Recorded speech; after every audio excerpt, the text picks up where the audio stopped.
Hello, this is Cara from Lady Cara Tarot with another installment of my re-exploring de Marseille. This is just a deeper study of aspects of the Marseille, kind of going back to square one today, where I'm doing what is suggested by many different Tarot de Marseille readers. Valentina De Luca suggests this as a starting point, as does Cesar from 78 Puertas, to lay out the suit and look at patterns. So today we're starting with the wands. I also want to mention Sybil's Lab of Cartomantics. I think it's a relatively new channel, and it's two friends that have a channel, and it's just, I think their content is brilliant. And one of the ones, she kind of does this and goes through all four of the suits. Now, because I'm using 4 different decks, I'm only going to do one suit at a time using all of those decks. But she also suggests this same way of looking at them. Hard not to notice that this is a fresh wand, very different from all of these. This ace is the very beginning of what humans use a wand for. And to start that, humans have to cut the limb. And it does looks freshly cut as it is bleeding.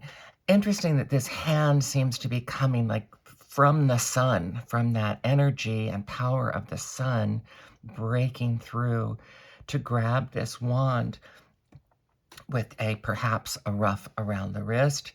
If you're thinking of it from the tree's perspective, this would almost be a godlike thing of ending their life as they know it, transforming the life into something else.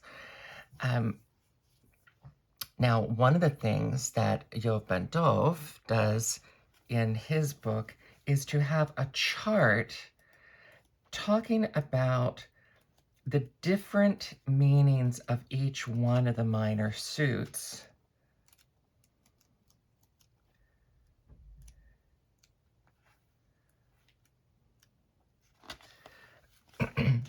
It's on page 214 if you have this book and you're looking for it. Now, he mentions that, now of course, this is the wands. In English, it's usually referred to as a bâton or clubs in plain suits, but the bâton in the French suits. He says that there are many different ways to look at the 4 suits. Not just earth, air, fire, and water, not just the 4 suits, but also the life domain, being body, desire, emotion, and intellect, and the wands would be desire. Body parts are another way to look at it: legs, pelvis, chest, and head. This would be pelvis. Living creature: bull, lion, human, eagle. You may recognize those from the World card, and this would be the lion. And, of course, the elements: earth, fire, water, air, and cardinal direction: north, south, west, and east. Now, he doesn't have included in there the historical meanings of that this represents the peasant class. And I do think that's something we have to remember, that each one of the suits represents a different class in medieval society. Wands are the peasants, coins are the merchant class, swords are the nobility, and cups are the clergy.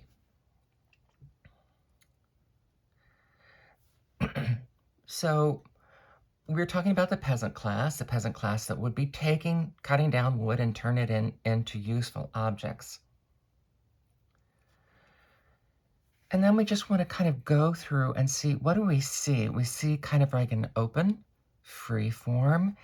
And as it continues, we end up with this mesh, this very solid mesh, which seems to be holding things back. As we continue, we have open, a cross, but then a cross that's holding something back, and another cross, and a cross that's holding something back. Another cross, a cross that's holding something back, and holding two things back here at the end. So in this case, looking at it that way, this increasing responsibility, that's very much like the Rider-Waite-Smith. You get up to this, a really heavy load here. And here, the 9, not just a heavy load that's holding something back, but no growth, which matches very well with the Rider-Waite-Smith idea of the 9 as being, you just think, I can't go any farther, I can't take on one more thing. But then when you do get there, you have growth again. In the video by Sybil's Lab of Cartomantics, she talks about how these leaves, I think these are acanthus leaves, but they're not all the same. Notice the leaves are not all the same. They're different types of leaves too. Different kind of leaf. She mentions how they are kind of like palms of the hand. So that's one of the images you can think about, is that here there's just a lot of options of, I can hold out my hand there, or I can hold out my hands here or there, and it's all coming from a place of growth. Here you have your first setback. You have something being blocked, but there's still this great possibility for growth here. One of the things that perhaps Rider-Waite-Smith readers, as I have been for 40 years, would notice is you have to notice more subtle differences. Notice the difference. These are buds. These aren't even in flower yet. They're just budding. Here we have a bloom, but we have two different kinds of blooms. Again, blooms here, these blooms are the same, but they're on different plants. Here we seem to be, is this going back to bud, or is this going to seed at the end of the life of the flower in the 8 here? So these are things that you can read, and we talk a lot about directionality in the Tarot de Marseille. Well, now we don't usually lay them out all just one suit. But think about, this has options in 4 directions. This has options in 4 directions. Here we only have 2 ways to go. Here we have 2 ways to go. Here we have all 4. This one is very unstable and loose. This one only has 2, but they look much more grounded. Do you want to make something about the fact that these are cut off? These are flowers that are cut off. This is a flower that's growing from its roots. Those are elements that you want to look at. And then in terms of the direction that they're going, it's growing this way or that way. It's not growing this way. So if it were in a spread with something above or next to it, this is obviously going to be seeping into these, but not that one.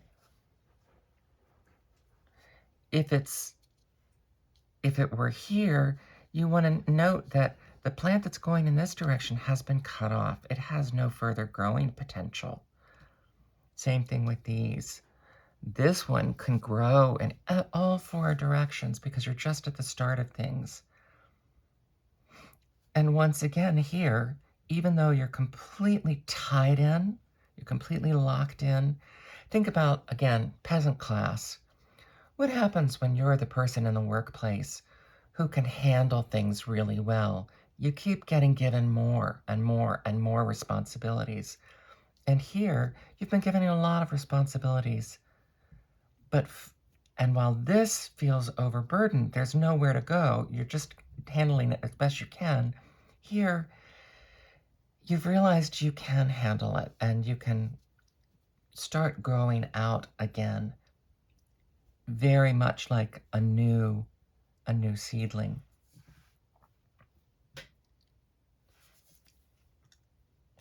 So that's an overview of the wand suit and the Ben-Doav, the Conver Ben-Doav tarot, which of the 4 cards that I'm using, this is probably my least favorite, but it's really essential. If you're going to read this book, you have to use his deck. You just do, in my opinion. You're fighting an uphill battle. As I was saying to someone, it's kind of like taking a course and then refusing to use the required materials. You're just not going to do as well in that course if you don't use the required materials.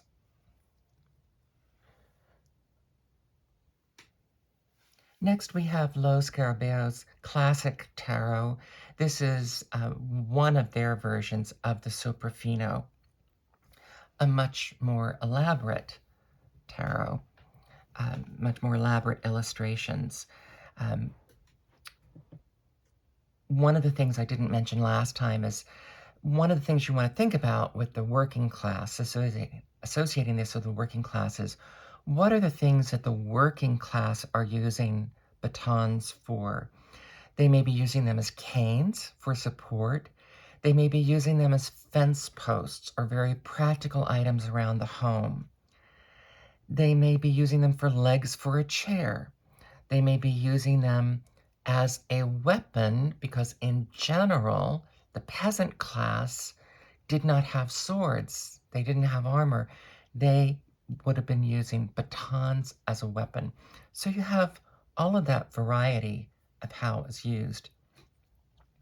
Here again, you have the fresh and bloodied new limb being cut off for its first change into this arena. Here you have a hand that looks much more actually attached to a person and a much more human-looking hand. But you can tell that this limb was growing. It is literally green, and it is growing. It maintains the green throughout, but the green does become more subtle. So that's something. Does that mean that it's more dead here or simply more varied? Because here you have a combination of brown, green, red, yellow, all of those things, like the varied duties as they mount up. We have the same directionality of the flowers. We have the same cross, blockage, cross, blockage, cross, blockage. Because these, instead of thinking of it as a halt sign, you could also just think of it as 2 potential paths. You can come at it this way, and you can leave by either one of those 2 directions, and the same way throughout.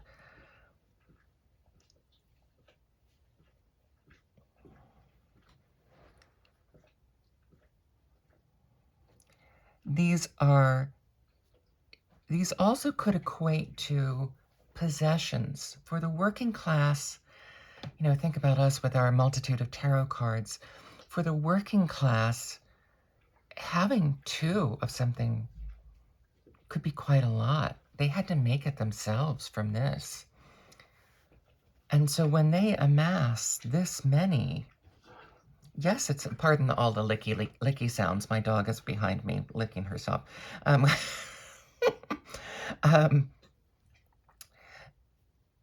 When you get to here, you have a lot of possessions. Notice this one in this deck, there also isn't any growth in this. Notice in my deck, there's a printing smudge here. Here's an ink smudge. If you believe, as Conver Ben-Doav does, and I do, that everything is there for a reason, I might incorporate that into the reading. And it does look like a smudge of blood, which certainly fits with the Nine of Wands. And that has to do with reading the card that's in front of you, not some idealized card of this is just what it means. You have to read the card that's in front of you with the other cards that are in front of you. Here, we've got another printing smudge. It looks kind of dirty, and this is still rough, which actually that makes a lot of sense. The edges of these are still rough. They're not fully smoothed yet.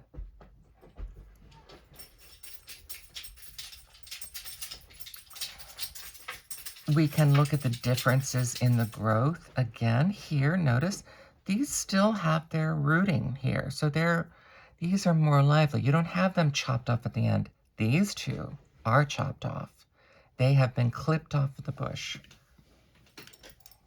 So those are the elements that you want to look at in comparison to the thing that's next to them. So while the details on this are more elaborate, they are still quite the same. And now we move to a deck that is modern and quite different. This is the Fox's Wedding. This is a modern collage Tarot de Marseille deck. You'll see similarities here, but you can't help but notice the difference. One of the things is that we seem to have a root for all of these. And the root is either being utilized or it's not. We have almost like a placeholder for each one of these before they appear. So you could interpret that as there's a potential problem on the horizon, and then that blockage appears. Potential. Or you could just read it as potential. This is potential. This is the arrival. This is potential. This is the arrival. Potential arrival. Here we do have flowers on the side. These appear to be growing out of the ground in a shape that is very similar to this. So we're provided with the roots in every one of these images. Whether that root is connected to anything is different. Here we have clusters of flowers that are quite the same in every card, all along here, and then they disappear at the 9, and then it returns here. We can't really tell if they have roots or not. A lot of the things I refer to this deck, one of the things I like about this deck is I feel that the imagery is coming to us through the mists of time. Other people might not like that, but I like that kind of, it gives an eternity to this deck, but also within the confines of wallpaper. We have wallpaper behind everything, which gives it almost a Louis XIV feel for this suit. So here we have a hand that's very gently holding this, as if it's understanding that this is a seed pod that is tremendously valuable for future growth. And then if we are seeing this as a seed pod, this means that our potential for growth is blocked. Our potential for growth is blocked. Here we have potential. And once again, we have this tight interweaving here. Now there is some breathing space here, but this is holding back 2 instead of holding back 1. And here again, as I mentioned, we have no growth at this 9. These are a little more mutable, like from 2 to 8. things have more potential in one direction or another. This has potential in every direction. So these are the kind of things that we would want to read. Now, things that would not be so meaningful in this deck is the blue edge, because it's the same throughout the entire suit. So that is more of the universal pattern of this suit, the definition of this suit. This is a modern deck. I don't think we can infer as much about the peasant class with this deck. These seem more to be canes or weapons in their presentation, or maybe even some sort of ceremonial rod. So for a deck that's created in modern times with this kind of imagery, I would not infer as much about hard manual labor, because this is more about plant growth to me. And again, perhaps a ceremonial issue. And some would say that our modern day workplaces, anyone who does manual labor would say that modern day workplaces are more ceremonial. You're doing a lot of taking paper back and forth from one office to another, which to someone who does manual labor, that doesn't compute. Excuse me. And finally, we go back to the much more traditional representation of Valentina De Luca's Tarocchi Italiani, Matronua. A lot of this imagery very similar to the Ben-Doav imagery, yet with its own artistry. Here, we definitely have wooden rods. We're back to that peasant class again. Even though this kind of very rich hand that first grabbed the wood, think about something. In the medieval times, the lower class lived at the behest of the royal class. They probably could not even cut down a tree unless they were given permission, because they were serfs on the land that belonged to someone else.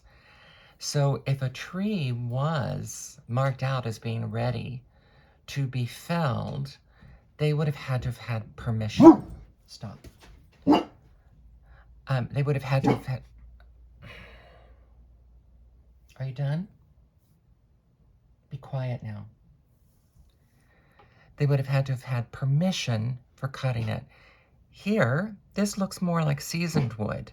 This wood was previously cut down, perhaps by the peasant, and now the rich person is selecting this piece of wood for usage. Then it goes back to be worked on by the peasant class. So just as the lord or his manager would have made the selection of the tree, they also would select, this is the wood that we want to use for something. And perhaps that goes back to, you could infer something then about the lack of self-determination. Even with the passion, the lack of self-determination of this suit. In this deck, we still have the rough-hewn wood. So this is not for a fancy usage. It has a rough end on it. It has all the multiple uses as before. We have the same shaped leaves and status as far as roots or no roots, directionality, chopped off here, chopped off here, chopped off here. Different flower formations. We have full growth, and it looks like it may be fading a little bit. Here we have New growth. Again, this kind of wild growth with perhaps a new branch starting there. Again, a bigger blossom, fuller blossom that's been cut off, and here a blossom that is dying. Here we have the seed cones with the roots, and both cut off here, but both still vibrant and with this blue, which does not appear in the other leaves. These are the kind of small details that you read in Tarot de Marseille that they're there in Rider-Waite-Smith. They're different. They're there. And if you're doing a full reading, you can read those too. But Rider-Waite-Smith is easier to read in that you can look at the big picture and read from the big picture alone. In Tarot de Marseille, you really do have to look at the details to get the fullness of the reading. Or else you're going to be left with a very kind of static reading. And then you have to look at the direction too. So this growth is coming in this direction. Growth in this direction would mean you're getting even more responsibilities. And you have nowhere to go with it.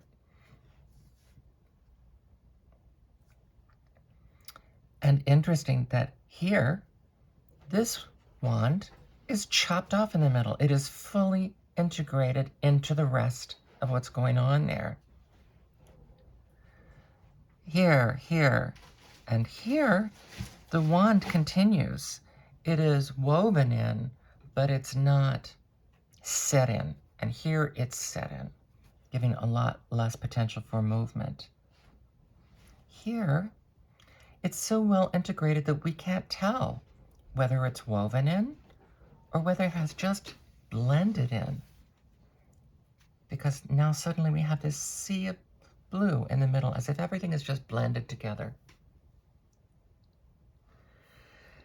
So these are my observations about the wands suits in these 4 decks. I certainly understand if this kind of going through the decks is too ponderous for you. I said I scrapped my first version of this because of that. I had to really define what it was I was going to be doing with these, and I think I have found it now. One of the things I hope you see is that with Tarot de Marseille, you really have to work with the card that is in front of you. And that's why I'm showing 4 different visions of this. Now, you know, I and many others have other Tarot de Marseille decks that are even farther afield. And I considered using the Pipspeak for one of these, or the Joost Almen, where even the suits are different. But I wanted to keep them the same enough that you could see that we're dealing with the differences in each vision of the card. So the deck that you're using colors your reading, as it does in any deck. And then the colors used create something too. Look, we have red here, seen through the lattice work. Here, we have just the post itself seen through the latticed work. Here we have the post and red. And here we have a deeper red, a burgundy red. And so all of those little things you want to pay attention to, you have to make up your own mind. Yellow leaves and kind of burnt orange leaves, does that mean that this is all kind of dead? Does that refer back to the fact that the peasant class had really no choices in the work that they were doing? Here we have a sort of green growth here, but it's also a grayish green. Is it going to grow, or is it something that's going to remain stunted? Here we're growing.